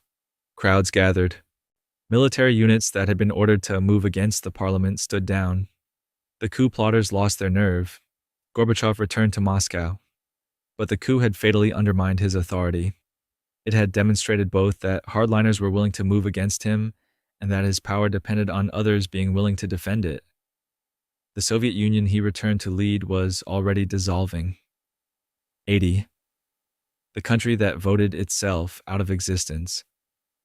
On December 25th, 1991, Mikhail Gorbachev resigned as president of the Soviet Union. The red flag above the Kremlin was lowered and replaced with the Russian tricolor. 15 new independent nations came into existence in the territory the Soviet Union had occupied. Here's the thing about how it ended. Not with a war, not with a nuclear exchange, not with a dramatic confrontation that 45 years of Cold War tension had seemed to be building toward, but with paperwork, referendums, and a resignation speech on Christmas Day. The country that had launched Sputnik, matched the United States weapon for weapon, and reached the moon's surface with unmanned probes, simply voted itself out of existence through a cascade of independence declarations. It no longer had the will or the capacity to stop. The Cold War ended the way most very long and frightening things end. Not with the explosion everyone had been bracing for, but quietly, in the middle of an ordinary week, almost before anyone realized it was over. 80 chapters in, and the Cold War is nearly told. The room around you has gone very quiet by now, and That's exactly right. Your breathing has slowed to the pace of someone who has earned their rest, someone who has carried 45 years of history gently through the dark and set it down somewhere soft. There are 19 chapters left. You don't need to count them. Just let them come. 81. The nuclear weapons nobody could find. When the Soviet Union dissolved in December of 1991, it left behind something genuinely alarming. A nuclear arsenal spread across 4 newly independent countries: Russia, Ukraine, Belarus, and Kazakhstan. The question of who now controlled those weapons and whether the command and control systems that had governed them were still intact was not a theoretical one. Here's the thing about nuclear weapons in a dissolving empire. The physical weapons didn't move, but the political authority over them had just been fundamentally reorganized overnight. The United States responded with the Nunn-Lugar Cooperative Threat Reduction Program, passed by Congress in 1991, which provided funding and technical assistance to help the former Soviet states secure, consolidate, and eventually eliminate the weapons on their territory. Ukraine, Belarus, Russia, and Kazakhstan all eventually transferred their nuclear weapons to Russia.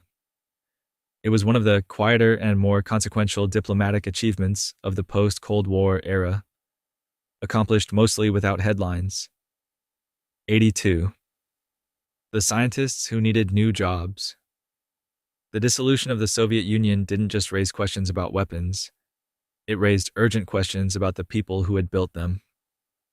The Soviet nuclear, chemical, and biological weapons programs had employed hundreds of thousands of scientists, engineers, and technicians.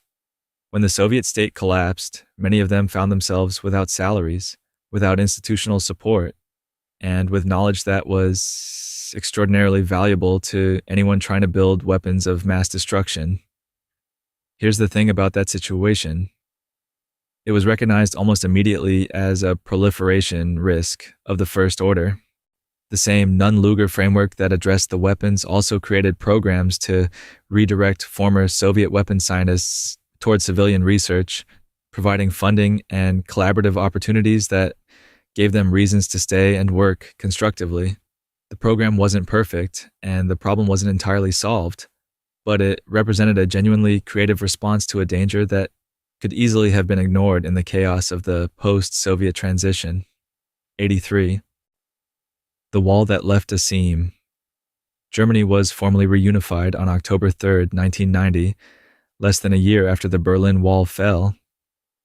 The speed of reunification was itself remarkable, driven by Chancellor Helmut Kohl's recognition that the window for achieving it might close, if not move through quickly. Here's the thing about reunification in practice.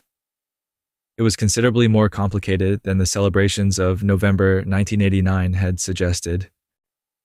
The two Germanys had spent 40 years developing along entirely different economic and social lines.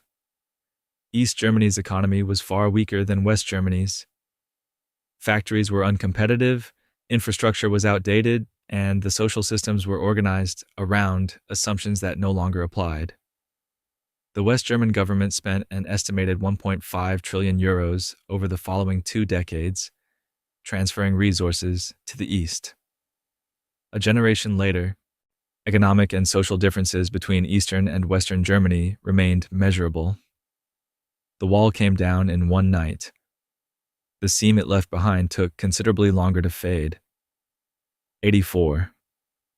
The archives that opened slowly.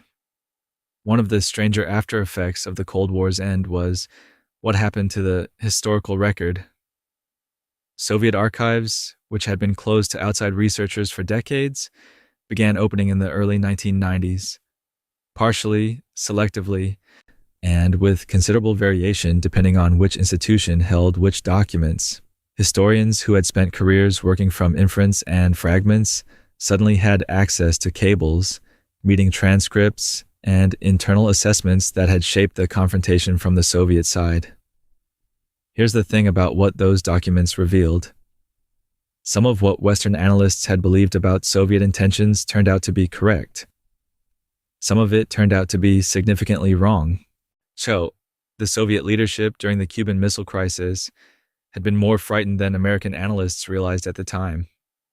The Soviet economy had been weaker for longer than external assessments had suggested.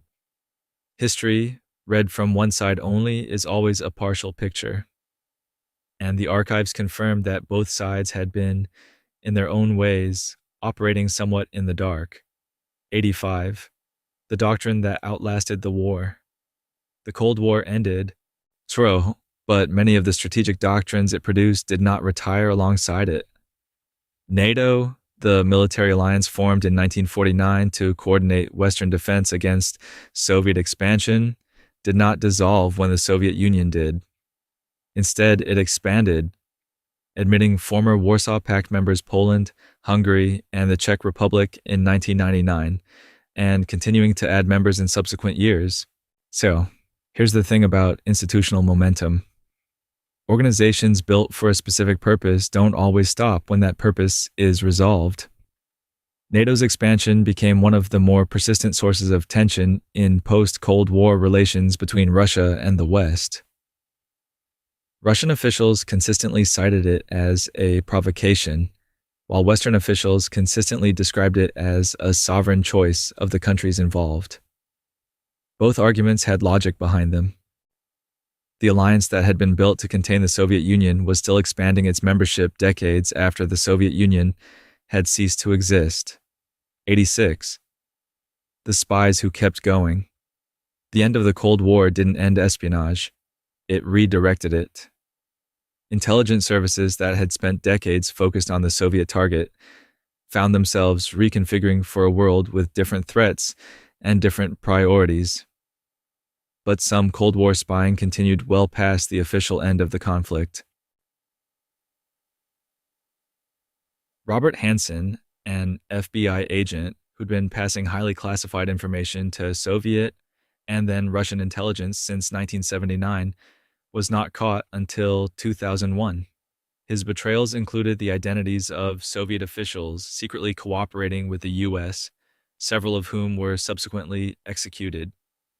Here's the thing about Hansen's case. He had worked in counterintelligence, the division specifically responsible for catching people like him. He used his knowledge of how mole hunts were conducted to avoid detection for more than 2 decades. He was eventually identified through a Russian source who provided his file. He died in federal prison in 2023, having spent over 20 years there. The Cold War's intelligence shadow was a long one.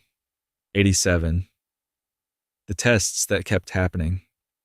The Cold War may have ended in 1991, but the nuclear arsenals it produced did not disappear with it. Both Russia and the United States retained thousands of warheads under the terms of subsequent arms reduction treaties, START 1, signed in 1991, and its successors.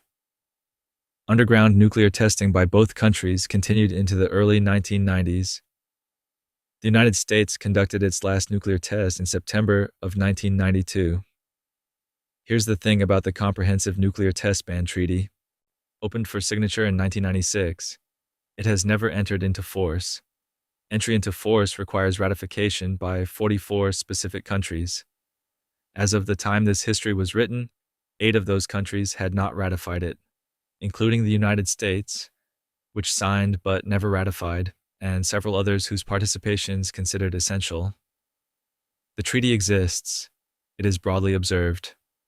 It is not legally binding in the way its drafters intended. The paperwork of ending the nuclear era has proven as complicated as the era itself. 88. The memory that settled differently everywhere. The Cold War ended, but it did not end the same way in every country that had lived inside it. In the United States, the prevailing narrative settled fairly quickly around triumph. The Soviet Union had collapsed, democratic values had prevailed, and the long contest had produced a clear winner. Here's the thing about that narrative from the perspective of, I'd say, the Marshall Islands, or Vietnam, or Angola, or Guatemala. The Cold War had not been a distant ideological contest. It had been fought on their soil, in their families, with their casualties. The The version of the Cold War's ending that felt like victory depended significantly on where you had been standing during the conflict. Former Soviet citizens had their own complicated accounting. Some experienced the Soviet collapse as liberation, others as the loss of stability, employment, and a sense of national purpose they had organized their lives around. History rarely produces a single clean verdict, and the Cold War, for all its apparent resolution, left behind as many open questions as it answered. 89. The submarines still on patrol. Here's something worth knowing as you settle further into the dark. Nuclear-armed submarines are still on patrol right now, somewhere beneath the world's oceans. The policy of continuous at-sea deterrence, keeping submarines carrying nuclear missiles on patrol at all times, ready to launch even if every land-based command structure has been destroyed, did not end with the Cold War. The United States, Russia, Britain, and France all maintain this posture. Here's the thing about continuous deterrence. It means that the fundamental logic of mutual assured destruction, which defined the Cold War era, has never actually been retired. The weapons are fewer than they were at the 1986 peak of 70,000. The doctrines that govern them are somewhat less hair-trigger than they were during the tensest years. But the submarines are still moving, still silent, still there. A Cold War legacy that travels in circles beneath the surface of a world that has largely stopped thinking about them. 90. The lesson about individual decisions. Step back for a moment and look at the shape of what the research actually shows across these 90 chapters. When the Cold War came closest to ending catastrophically, the thing that stopped it was almost never a system, a treaty, or an institution. It was a person. Vasili Arkhipov on a submarine. Stanislav Petrov at a radar console. Leonard Perutz choosing not to escalate during Able Archer. A duty officer noticing that ground radar wasn't confirming an attack. Here's the thing about that pattern. It is not reassuring in the way that deterrence theory is supposed to be reassuring. Deterrence theory suggests that rational actors with complete information will make rational choices. What the historical record actually shows is that the world was saved repeatedly by individuals who happened to be in the right place, happened to pause before acting, and happened to trust their own judgment over the systems telling them otherwise. The systems almost ended the world. The people occasionally did not. 91. The children who grew up under it. There is a generation, actually several generations, of people who grew up understanding at some level that the world they lived in could end without warning and without recourse. Not as an abstract possibility, but as a structured geopolitical reality with missiles assigned to specific targets and flight times measured in minutes. American children practiced duck and cover. Soviet children had their own civil defense education. European children lived within range of weapons pointed in both directions. Here's the thing about growing up under that particular sky. It left marks that are difficult to fully measure.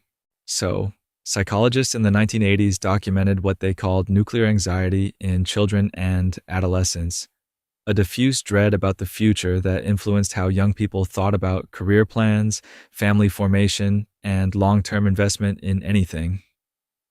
The Cold War shaped the inner lives of the people who lived through it in ways that statistics about warheads and treaties don't fully capture. The numbers are part of the story. The children are the rest of it. 92. The close calls we still don't know about here is something to consider quietly before sleep. The incidents documented in this script, the submarine, the training tape, the 46-cent chip, the miscalculated bomb yield, are the ones that have been declassified, acknowledged, or revealed through investigative journalism and archival research. They are not necessarily all of them. Classification periods for sensitive national security documents run decades. Some records were destroyed. Some incidents were never formally documented. Here's the thing about the historical record of nuclear close calls. What we know is what has been allowed to surface. Intelligence officials who have studied the period professionally have suggested that the publicly known incidents are likely a subset of what actually occurred. The Cold War's near misses that shape this script are the visible ones. The shape of what remains invisible is, by definition, unknown. That is not a reason for anxiety tonight. It is simply a reason for humility about how much any historical account, however careful, can actually see. 93. The hotline that got used. The Moscow-Washington hotline, established after the Cuban Missile Crisis, was tested every hour but used in genuine crisis relatively rarely. Its first confirmed use in an actual emergency came during the 1967 Arab-Israeli War, when the Johnson administration used it to communicate with Soviet leadership as the situation escalated. Here's the thing about how it was used. Not to issue warnings or ultimatums, but to clarify intentions. To make sure that American naval movements in the Mediterranean were not being misread as hostile actions toward Soviet forces. The hotline worked as intended. The crisis did not escalate into superpower confrontation. It was used again during the 1973 Arab-Israeli War, when Soviet and American forces came closer to direct confrontation than most people realize. Each time, the basic function was the same. Two governments, in a tense situation, choosing to explain themselves to each other, rather than let the silence fill with assumptions. It is, in the accounting of the Cold War, one of the simpler and more effective ideas anyone had. 94. The scientists who warned everyone throughout the Cold War. A significant number of scientists who had been involved in building nuclear weapons spent the rest of their careers trying to communicate the dangers of what they had built. The Bulletin of the Atomic Scientists, founded in 1945 by Manhattan Project researchers, created the Doomsday Clock in 1947 as a visual representation of how close the world was to catastrophic destruction. Midnight represented the end. So, here's the thing about the clock. It has moved back and forth over the decades in response to geopolitical developments. It stood at 2 minutes to midnight in 1953, after both superpowers tested thermonuclear weapons in the same year. It moved back to 17 minutes to midnight in 1991, when the Cold War ended and START 1 was signed. It has since moved closer again in response to more recent developments. The scientists who built the bomb spent decades maintaining a clock to remind people it existed. That is not a comfortable thing to think about, but it is an honest one. 95. The language that the Cold War gave us. The Cold War left behind more than treaties and warheads. It left behind a vocabulary. Détente, mutually assured destruction, Iron Curtain, brinkmanship, fellow traveler, containment, domino theory, glasnost. These words entered the language because they described things that existed, and they have stayed because the concepts they carry remain useful. Here's the thing about brinkmanship in particular. The strategy of pushing a confrontation to the edge of catastrophe to force the other side to back down. It was articulated as a formal doctrine by Secretary of State John Foster Dulles, practiced by both sides throughout the Cold War, and came closest to failing on October 27, 1962, when the edge turned out to be closer than anyone had calculated. The word is still used today in contexts that have nothing to do with the Cold War because the behavior it describes did not retire when the era did. The language of the Cold War is a kind of fossil record, a trace of the shape of the thing that left it behind. 96. The photographs from above. One of the Cold War's less celebrated but more consequential technological developments was reconnaissance from space. The United States launched its first reconnaissance satellite, Corona, in 1960, the same year the U-2 program was compromised by the powers' shoot-down. Over the following decades, satellite imagery became the primary means by which both superpowers monitored each other's military activities. Here's the thing about what that meant for arms control. It made verification possible in a way it had never been before. when Reagan and Gorbachev negotiated the INF Treaty, one of the key verification mechanisms was national technical means, a diplomatic euphemism for satellite surveillance. Both sides agreed to allow the other's satellites to monitor compliance. The technology that had begun as a way to spy on each other became, eventually, a tool that allowed both sides to trust each other just enough to sign an agreement. The cameras pointed downward helped hold the piece upward. 97. The ordinary days inside the extraordinary era. For all the close calls and crises and carefully negotiated treaties, the lived reality of the Cold War for most people who passed through it was not dramatic. It was ordinary life conducted against an unusual backdrop. Factory workers in Detroit and steel workers in Magnitogorsk went to work. Children in London and Leningrad went to school. Farmers in Iowa and Ukraine planted crops and waited for rain. The Cold War was the largest geopolitical confrontation in human history, and most of the people inside it experienced it primarily as background noise. Present, occasionally alarming, but not the main event of any given Tuesday. Here's the thing about that ordinariness. It is part of the story too. The courage of Arkhipov and Petrov was extraordinary precisely because it interrupted an ordinary shift. The wall came down on an ordinary Thursday evening. The Soviet Union dissolved on Christmas Day, when many people were opening presents. History's largest moments have a habit of arriving while everyone is doing something else entirely. 98. The question that didn't get answered. The Cold War ended without resolving the question at its center.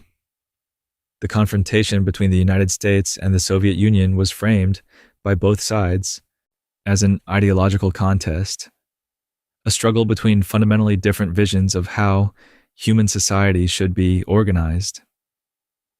The Soviet Union's collapse was read in the West as a verdict on that question. Here's the thing about verdicts delivered by history. They are rarely as final as they appear. The political scientist Francis Fukuyama famously argued in 1989 that the end of the Cold War represented the end of history, the final triumph of liberal democracy as the endpoint of human political development. The decades that followed suggested the argument had been somewhat premature. Authoritarian governments did not disappear. Ideological competition did not end. The specific confrontation ended. The underlying tensions between different models of political organization did not. The Cold War was a chapter, not a conclusion, and the chapter that followed it has been more complicated than the ending suggested it would be. 99. The names worth remembering. At the end of 99 chapters about systems and weapons and doctrines and treaties, here is where the story actually lives. In a handful of names that most history books don't make room for. Vasili Arkhipov, Chaos, who said no on a submarine. Stanislav Petrov, who trusted his own judgment over a satellite readout. Rudolf Anderson, who flew his last mission over Cuba and did not come home. The Marshallese, who were asked to leave their islands and are still waiting to fully return. The workers in Gdansk, who went on strike and started something that martial law couldn't stop. The person who climbed the Berlin Wall with a hammer on a November night and took a piece of it home. Here's the thing about the Cold War, after all of it. It was not primarily a story about weapons or ideologies or the game theory of mutual destruction. It was a story about people, some of them powerful, most of them not, who lived inside something enormous and made choices, small and large, that turned out to matter more than anyone knew at the time. Sleep well. You've earned it.